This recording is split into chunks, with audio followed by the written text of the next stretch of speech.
Hello and welcome to MCAD. My name is Daphne and today I will be assisting Colby in creating this tutorial.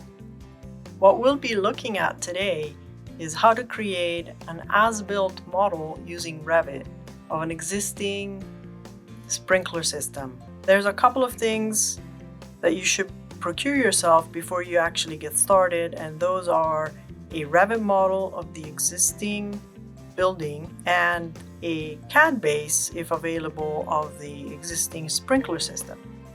So let's get started. I'm not an expert in creating MEP systems per se, but I know enough about Revit to make this work.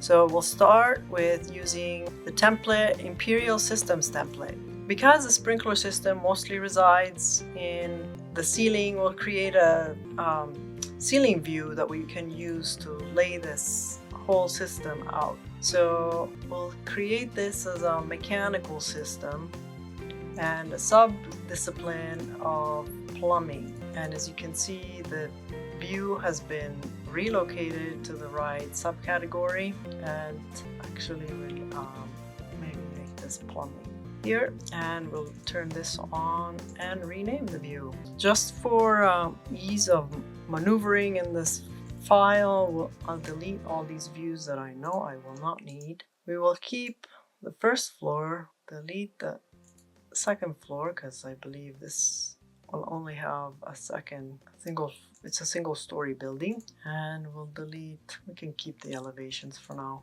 So the first step is to link the Revit model. As you can see, there are other models that were linked inside that model that did not show up, and that's fine. We just close it, zoom full, and now here is our model. As you can see, this is showing rooms, and what we are really interested in is actually the reflected ceiling plan. So within this view, what we can do is set up the visibility graphics, and we will address Revit links. And the best thing to do, I found, is to select by linked view. And in this particular case, you can drop down the list and just review what the existing views within the existing model are. So let's see what this level 1 reflected ceiling plan gives us, and if it shows everything that we need. It looks like it does. So one additional piece though is, let's try that again and see if there is any more information that is given if we select different one. In this case, we would like the overall reflected ceiling plan, so we can select overall, apply, and it seems like actually it does have more information. Like some of these areas actually have their ceilings labeled. So for now, we'll just leave this as our background and go from there. So in this particular case, this was an existing building that was remodeled, and so the existing sprinkler system in this particular phase needed to be expanded and changed a little bit. So we know that there are phases that we need to address. Just for ease of managing the piping, in case we ever have to go back to that. So under the Manage tab, we can find phases. And as you can see, there's existing and new construction, and that is fine. We can keep these phases. What I would like to make sure is that when we start working in laying out the pipes, we actually place these in the right phases within the views.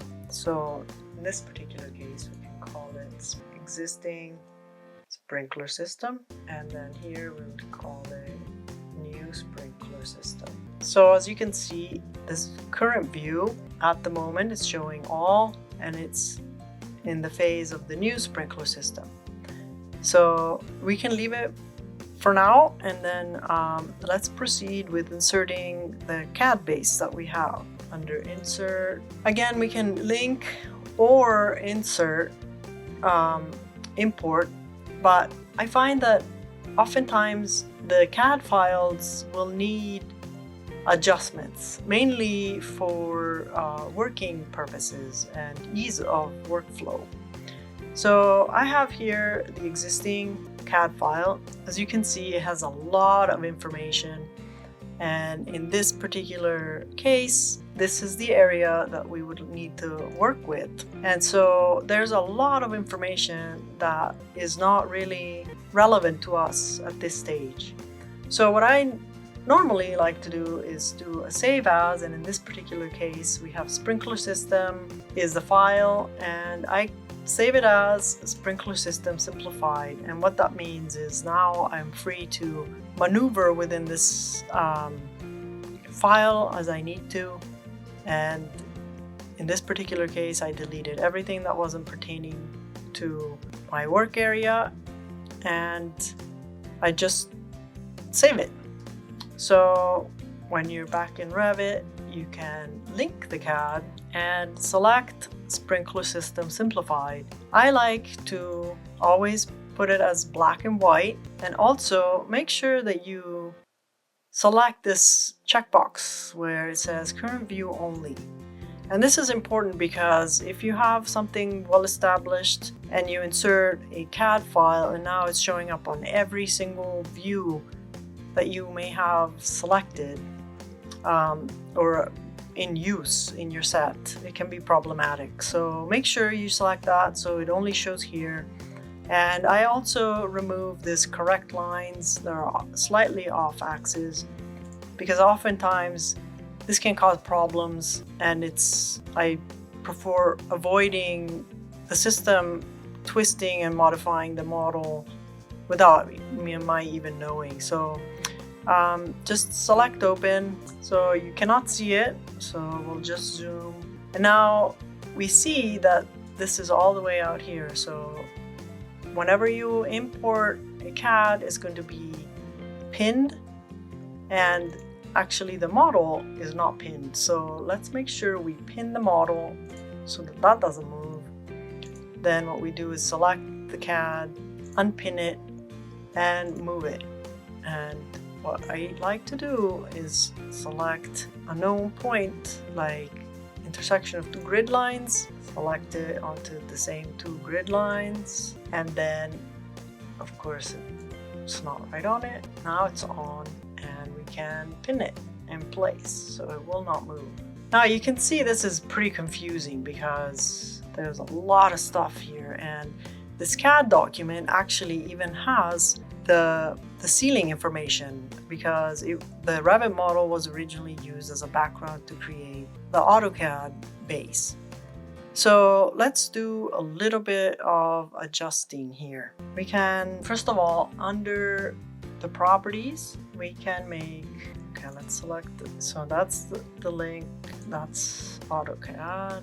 So here we want to make sure that we show the file as foreground, apply. So now any information that we may need to trace is in front of any other graphics, and you deselect it. So now you can see this is a bit too much information.